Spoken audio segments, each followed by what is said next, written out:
Modal verbs के part number 3 में आप लोगों का स्वागत है स्टूडेंट्स। पार्ट नंबर 1 और पार्ट नंबर 2 में मैंने जो दूसरे मॉडल वर्ब्स हैं उनको आप लोगों को बहुत ही सिंपल और यूनिक टेक्निक से सिखाने की कोशिश की है। अगर आप लोगों को अपनी इंग्लिश को इंप्रूव करना है तो प्लीज़ आप उन पार्ट्स को जरूर देखिएगा।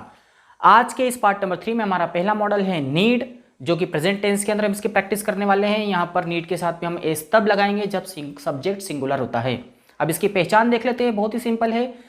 ज़रूरत होना, किसी चीज़ की ज़रूरत होना या किसी चीज़ की आवश्यकता होना, या सिंपल शब्दों में हम कह सकते हैं कि वो चीज़ हम लोगों को चाहिए। यहाँ पर मैंने दोनों तीनों पहचान लिख दी है जो आप लोगों को समझ में आ गई होगी। इसका स्ट्रक्चर बहुत ही सिंपल होता है। अफर्मेटिव स्ट्रक्चर है सब्जेक्ट प्लस नीड। अगर सिंगुलर सब्जेक्ट होगा तो नीड के साथ में आप एस लगा देंगे और उसके बाद में हो जाएगा ऑब्जेक्ट। नेगेटिव सब्जेक्ट के बाद में हो जाएगा डोंट या डजंट। डोंट तब लगाएंगे हम जब सब्जेक्ट आपका प्लूरल होगा, डजंट तब लगाएंगे हम जब सब्जेक्ट आपका सिंगुलर होगा। उसके बाद में नीड देन ऑब्जेक्ट। और इंटरगेटिव तो आपको बहुत ही सिंपल यहाँ पर लिखा हुआ है, डू डज आगे लगा देंगे, नीड हो जाएगा ऑब्जेक्ट यहाँ पर, उसके बाद में आ जाएगा। याद रखिए स्टूडेंट्स, यहाँ पर हम वर्ब का यूज़ नहीं कर रहे हैं, ये ध्यान दीजिएगा आप। यहाँ पर एग्जाम्पल हम कर लेते हैं। पहला एग्जाम्पल है मुझे पैसों की ज़रूरत है या मुझे पैसे चाहिए। बहुत ही सिंपल। अफर्मेटिव कैसे मैंने कहा, ये आई नीड मनी।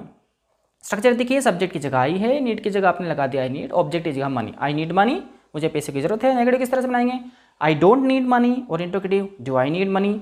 बहुत ही सिंपल तरीके से आप इसको सीख सकते हैं। अगला देखते हैं एक और एग्जाम्पल, उसे तुम्हारी ज़रूरत है। तो किस तरह से बनाएंगे अफर्मेटिव, ही नीड्स यू। यहाँ पर इसलिए लगाया क्योंकि सब्जेक्ट आपका सिंगुलर है, ही नीड्स यू। और negative he doesn't need you, interrogative does he need you. अब हम आगे बढ़ते हैं स्टूडेंट्स और इस नीड मॉडल वर्ब को और अच्छी तरह से सीखने की कोशिश करते हैं। अब इसको हम सीखेंगे नीड टू की तरह से। यहाँ पर इस तभी लगेगा जब सब्जेक्ट सिंगुलर होगा। अब ध्यान दीजिए, यहाँ पर हमको वर्ब का यूज़ करना है। जैसे कि मैंने आपको पहले बताया कि हमने पहले वहाँ पर वर्ब का यूज़ नहीं किया, लेकिन यहाँ पर हमने वर्ब का यूज़ किया है। इसकी पहचान वही होगी, ज़रूरत होना या आवश्यकता होना। स्ट्रक्चर देखेंगे तो बहुत ही सिंपल है, सेम बिल्कुल पहले की तरह हो जाएगा। सिर्फ यहाँ पर वर्ब का फर्स्ट फॉर्म यूज़ हो रहा है तीनों में, चाहे अफर्मेटिव हो, नेगेटिव हो, इंटरगेटिव में।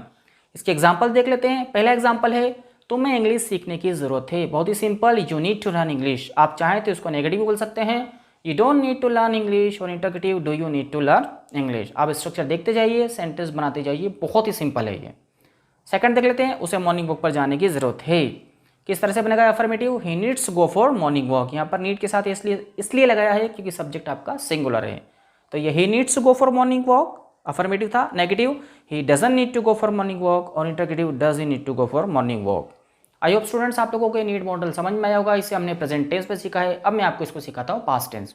पास्ट टेंस पे नीड की जब स्टडी करेंगे स्टूडेंट तो नीड का नीडेड बन जाएगा। इसकी पहचान हो जाएगी, जरूरत थी, आवश्यकता थी या चाहिए था। इसकी पहचान बहुत ही सिंपल होती है। और जो इसका स्ट्रक्चर होता है सब्जेक्ट प्लस नीड की जगह अब हम यहाँ पर नीडेड कर देंगे और यहाँ पर हो जाएगा ऑब्जेक्ट। नेगेटिव बहुत तो सिंपल रहेगा, यहाँ पर सब्जेक्ट के बाद में अब लग जाएगा डिड नॉट, को हम डिडंट भी पढ़ सकते हैं, प्लस नीड देन ऑब्जेक्ट।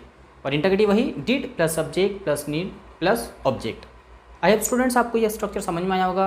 अब हम आगे बढ़ते हैं और इसके कुछ एग्जाम्पल को समझ लेते हैं। जो पहला एग्जाम्पल है इसका, मुझे पैसों की ज़रूरत थी। बहुत ही सिंपल है।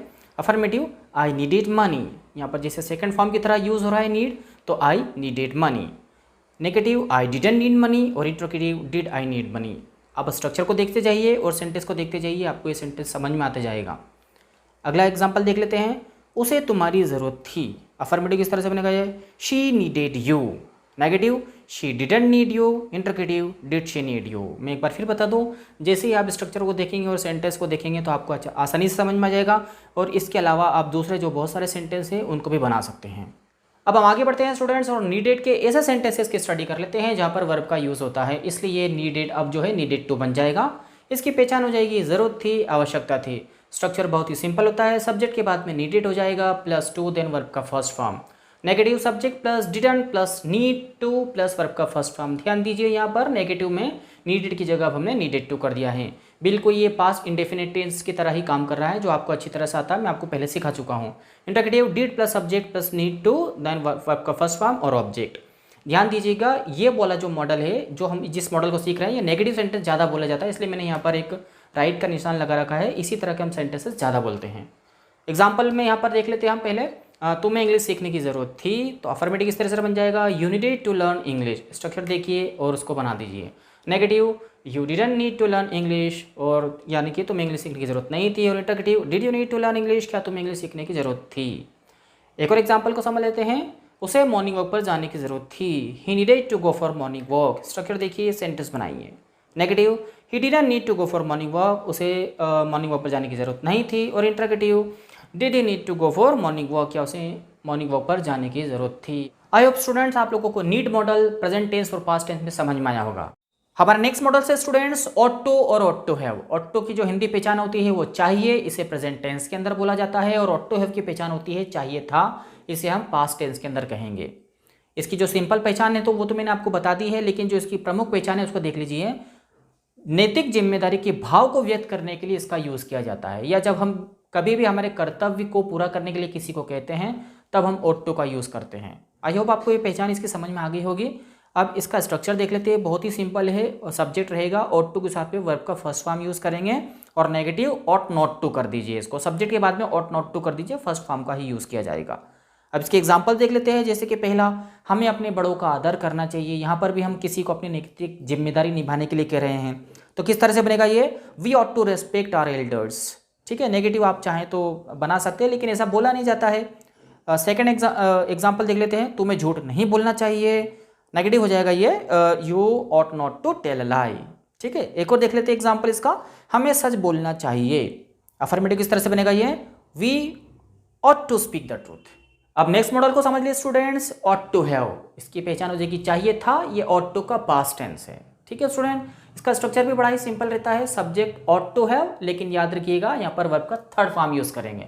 Negative, subject ought not to have और वर्ब का third form, then object use करेंगे। ये भी सिंपल सा इसका स्ट्रक्चर था स्टूडेंट्स। एग्जाम्पल देख लेते हैं इसके, जैसे कि तुम्हें गरीबों की मदद करना चाहिए थी, तो किस तरह से बनेगा ये, you ought to have helped poor. बहुत ही सिंपल है। सेकंड देख लेते हैं, हमें सच बोलना चाहिए था, तो किस तरह से बनेगा ये, we ought to have spoken the truth. तो ये कुछ इस तरह से इसके एग्जाम्पल्स होते हैं ऑट टू के और ऑट टू हैव के। ऑट टू से रिलेटेड कुछ और अदर एग्जाम्पल्स हैं जिसको आप समझ लीजिए, जैसे कि तुम्हें दयालु होना चाहिए, you ought to be kind, simple सा है ये। और दूसरा, हमें ईमानदार होना चाहिए, we ought to be honest. तो आई होप स्टूडेंट्स आप लोगों को ये मॉडल्स अच्छे से समझ में आए होंगे। हमारा नेक्स्ट मॉडल है स्टूडेंट्स डेयर, जिसकी हिंदी पहचान हो जाएगी हिम्मत करना या साहस करना। किसी भी काम को करने की हिम्मत करना या उसको करने का साहस करना। डेयर को हम सेमी मॉडल भी बोलते हैं। कभी कभी हमें डेयर का सेंटेंसेस में यूज़ करने में काफ़ी कन्फ्यूज़न क्रिएट होता है हम लोगों को, लेकिन मैंने यहाँ पर आप लोगों को काफ़ी हद तक कन्फ्यूज़न दूर करने की कोशिश की है। आप इसे ध्यान से स्टडी करिएगा। पहले हम डेयर को स्टडी करेंगे एज ए मेन वर्ब, फिर हम स्टडी करेंगे इसको एज ए मॉडल। तो पहले हम as a main verb study करते हैं, और इसका स्ट्रक्चर लिखा है मैंने यहाँ पर। पहले हम इसको प्रेजेंट इंडेफिनिट टेंस पे सीखेंगे। इसका स्ट्रक्चर समझ लेते हैं। अफर्मेटिव रहेगा, सब्जेक्ट प्लस डेयर या डेयर्स होगा। जाहिर सी बात है, डेयर्स हम कब यूज़ करेंगे, जब आपका सब्जेक्ट सिंगुलर होगा। फिर टू आएगा, then first form of verb, उसके बाद में हमको ऑब्जेक्ट यूज़ करना है। नेगेटिव बहुत ही सिंपल है, सब्जेक्ट प्लस डोंट या डजंट। आपको पता है सिंगुलर के साथ में हम डजंट यूज़ करेंगे और प्लूरल सब्जेक्ट के साथ में हम डोंट यूज़ करेंगे। Then dare, to, first form of verb, then object. Interrogative structure भी यहाँ पर लिखा है, जो आपको अच्छी तरह से आता है। मैं आप लोगों को पहले स्ट्रक्चर के बारे में पढ़ा चुका हूँ। अब हम पहले एग्जाम्पल को समझ लेते हैं। यहाँ पर, मैं उससे बात करने की हिम्मत करता हूँ। कैसे, किस तरह से बनेगा ये, अफर्मेटिव सेंटेंस है ये। I dare to talk to her, I dare to talk to her, simple. Second वाला देख लेते हैं, कबीर वहां जाने का साहस करता है। ये भी अफर्मेटिव सेंटेंस बनाया मैंने। Kabir dares to go there, आप इसको नेगेटिव में भी यूज कर सकते हैं। कबीर वहां जाने का साहस नहीं करता है, तो Kabir does not dare to go there. Simple students, I think आप लोगों को समझ में आ रहा होगा। एक और एग्जाम्पल समझ लेते हैं हम, थर्ड वाला। वह मुझसे बहस करने की हिम्मत नहीं करता है, इसको नेगेटिव बनाया मैंने। किस तरह से बनेगा ये, he does not dare to debate with me. ये भी सिंपल है। एक और एग्जाम्पल मैंने यहाँ पर लिखा है, उसको समझने की कोशिश करिएगा। मैं उसे डांटने का साहस नहीं करता हूँ, I don't dare to scold him. अब हम आगे बढ़ते हैं स्टूडेंट्स, और डेयर को एज ए मॉडल समझने की कोशिश करते हैं। ये ध्यान दीजिएगा आप लोग कि जब हम डेयर को एज ए मॉडल यूज़ करेंगे तो इसके सिर्फ नेगेटिव और इंटरोगेटिव सेंटेंसेस ही बोले जाते हैं, ये आप ध्यान रखिएगा। इसलिए मैंने यहाँ पर स्ट्रक्चर भी लिख रखा है नेगेटिव और इंटरोगेटिव का, आप देख कर इसे समझ सकते हैं। पहले सब्जेक्ट आएगा, फिर डेयर होगा, फिर not, then first form of verb, then object. Interrogative dare आगे आ जाएगा, then subject, first form of verb, then object. अब हम इसका पहला एग्जाम्पल देख लेते हैं। मैं उससे बात करने की हिम्मत नहीं करता हूँ, ये नेगेटिव सेंटेंस हमने बनाया है।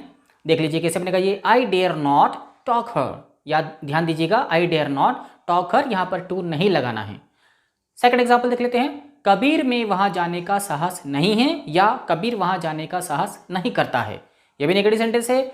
Kabir dare not go there, ये भी सिंपल सा सेंटेंस है स्टूडेंट। आगे बढ़ते हैं, थर्ड वाला एग्जांपल देखते हैं। वह मुझे छूने की हिम्मत नहीं करता है, negative. He dare not touch मी।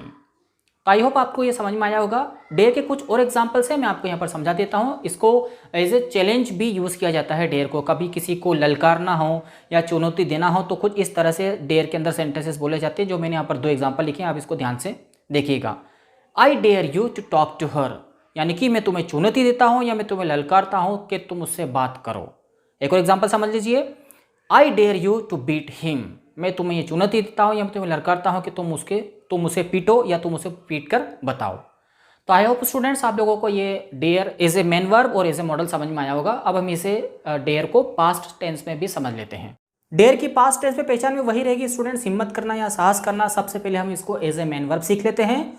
इसका स्ट्रक्चर देख लीजिए। सबसे पहले subject plus dared plus to, then verb का first form, then object. Negative जो बनाएंगे हम इसको तो subject plus did not plus dare then to, then first form of verb. यहाँ पर अफर्मेटिव में डेयर था और नेगेटिव में डेयर हो गया। वही जो पास्ट इंडेफिनिट टेंस हमने पढ़ा था, जो उसका स्ट्रक्चर होता है, उसी तरह से इसका भी स्ट्रक्चर रहेगा। इंटरोगेटिव भी बहुत सिंपल है, did plus subject then dare plus to, then first form of verb, then object. अब उसका पहला एग्जाम्पल कर लेते हैं। मैंने उससे बात करने की हिम्मत की। अफर्मेटिव किस तरह से बनेगा ये, I dared to talk to her. बहुत ही सिंपल स्टूडेंट्स, बस यहाँ पर डेयर की जगह डेयर्ड हो जाएगा, जो हमने प्रेजेंट इंडेफिनिट टेंस में सीखा था। सेकंड देख लेते हैं, कबीर ने वहां जाने का साहस किया। ये भी अफर्मेटिव सेंटेंस है। Kabir dare to go there. और नेगेटिव में चाहे तो आप बना सकते हैं, उसकी प्रैक्टिस कर सकते हैं। स्ट्रक्चर देखिए स्टूडेंट्स, आप उसकी प्रैक्टिस करिएगा। थर्ड देख लेते हैं, उसने मुझसे बहस करने की हिम्मत नहीं की। तो किससे बनेगा ये negative, he did not dare to debate with me. एक और देख लेते हैं, फोर्थ वाला, ये भी नेगेटिव है। मैंने उसे डांटने का साहस नहीं किया। कैसे बना ये, I did not dare to scold him. चलिए स्टूडेंट्स आगे बढ़ते हैं। अब आप लोग को डेयर को एज ए मॉडल भी सीख लेते हैं। ध्यान दीजिएगा कि डेयर को सिर्फ नेगेटिव और इंटेगेटिव सेंटेंस में बोला जाता है। इसका स्ट्रक्चर यहाँ पर लिखा हुआ है, subject plus dare plus not, first form of verb, then object. Dare देखकर आप यहाँ पर कंफ्यूज मत होना। जिस तरह से शुड का पास्ट शुड है होता है, मस्ट का मस्ट है होता है, उसी तरह से डेयर का डेयर्ड हो जाएगा। और इंटरगेटिव कैसे कहेंगे, dared plus subject first form of verb then object. अब हम आगे बढ़ते हैं, उसके एग्जांपल्स को समझ लेते हैं। मैंने उसे छूने की हिम्मत नहीं की, नेगेटिव सेंटेंस बनाया मैंने, तो किस तरह से बोलेंगे इसको, I did not touch her. Second example देख लेते हैं, कबीर ने वहां जाने का साहस नहीं किया। ये भी नेगेटिव है, कबीर डेड not go there. I hope students आप लोगों के समझ में आए होंगे। एज ए मेन वर्ब और एज ए मॉडल मैंने डेयर यहाँ पर आपको पढ़ाने की कोशिश की है। अब हम एक हाउ डेयर वाली एक्सरसाइज कर लेते हैं, जो बहुत ज़्यादा बोली जाती है। पहले इसको प्रेजेंट टेंस पे सीखते हैं, फिर पास्ट टेंस पे एक एग्जांपल और सीख लेते हैं। तो किस तरह से बनेगा ये, how do you dare to touch my mobile. तुम्हारी हिम्मत कैसे हुई मेरा मोबाइल छूने की। ये टेंस मैंने इसमें वर्ब का यूज़ किया है। अब हम इसको मॉडल में किस तरह से बोलेंगे, how dare you touch my mobile. इसका मतलब भी वही हुआ। इसका सेकंड एग्जांपल देख लेते हैं students, how did you dare to come here. तुम्हारी हिम्मत कैसे हुई यहाँ पर आने की। ये एज ए वर्ब हमने किया, और इसको अब हम एज ए मॉडल देख लेते हैं, how dare you come here. तो आई होप स्टूडेंट्स आप लोगों को डेयर एज ए मॉडल और एज ए वर्ब अच्छे से समझ में आया होगा। आप लोग सेंटेंसेस बनाते रहिए, उसको खूब प्रैक्टिस करिए, आप लोगों की इंग्लिश बहुत जल्द इंप्रूव होगी। अगर आप लोगों को आज की क्लास अच्छी लगी हो तो प्लीज़ मेरे इस वीडियो को लाइक करें, दूसरों के साथ शेयर करें, और चैनल पर नए हैं तो प्लीज़ इसे सब्सक्राइब करें। तो मिलता हूँ मैं आप लोगों से अगले वीडियो में, तब तक के लिए धन्यवाद।